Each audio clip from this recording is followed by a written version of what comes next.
even other bigger economy are looking at how they can exploit this growth. You see, China also is looking at coming into this emerging economy. You see, India also is playing a big role also. Before now, it was an emerging economy.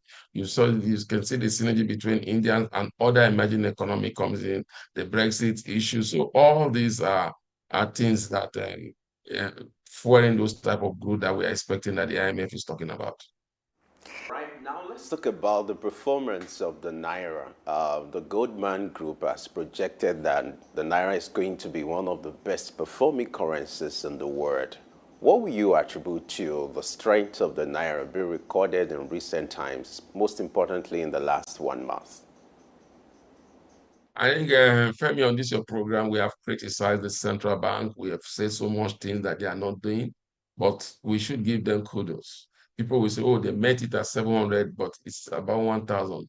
Look, when you look at where it was coming from, about 1,900, and now we are doing almost approximately 1,000, and people are still projecting it might go lower. So I think we need to commend the CBN for their effort, monetary wise and also policy wise. They've done very, very well. We must commend them. If you look at what have they done, they've seemed to boost liquidity. You know, I kept saying that the challenge has nothing to do with whether you fix rate, whether you increase interest rate.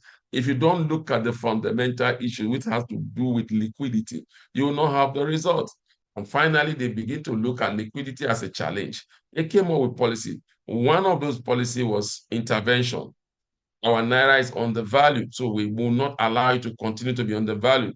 How do we intervene? Then they decide to go back to the Bureau de Change and say, you know what, we are going to monitor you, we are going to give you $10,000, we are going to exchange it at this rate, at this rate. Because they've been so starved of form, that sector drive the retail space. Remember that Nigeria is where it is today, not because of the import export autonomous foreign exchange market, was from the retail end.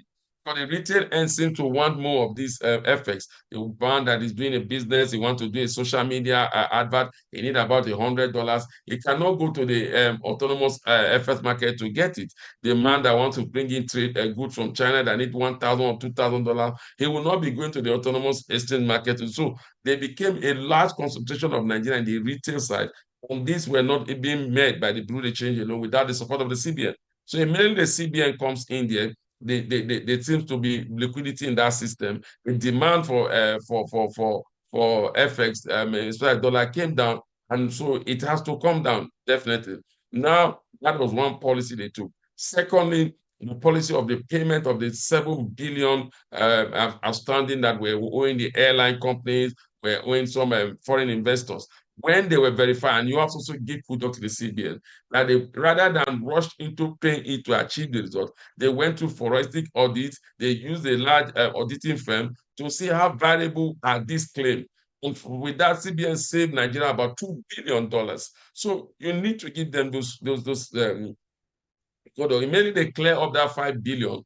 There seems to be a lot of liquidity in the system. So all these are policy. They said, bank, you must bring out some of the effect that you have. The bank brought it out. It also improved liquidity. So all the CBN was doing was make sure that we improve liquidity in any way we can support, though it has come with a cost because our foreign reserve has actually gone down. But that is for the short term. The CBN now decided to use the monetary policy tools. They also attracted a lot of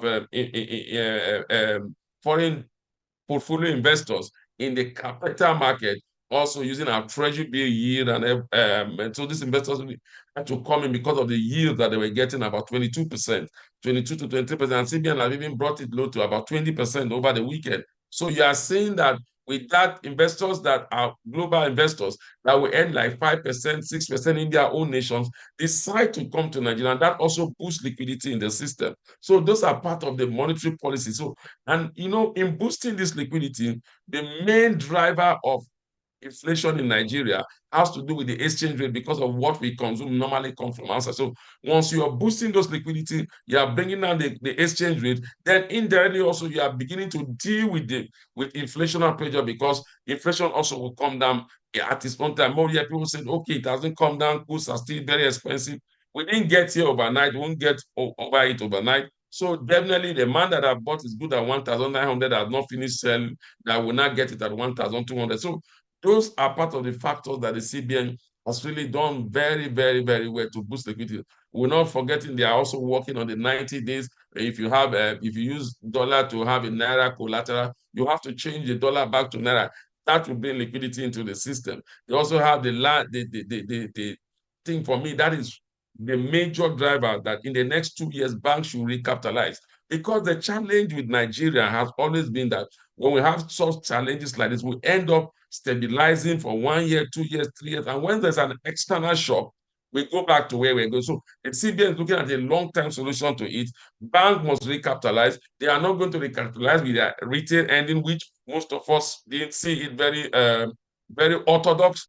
But what they are trying to do is to make know that a lot of these banks will attract foreign inflow.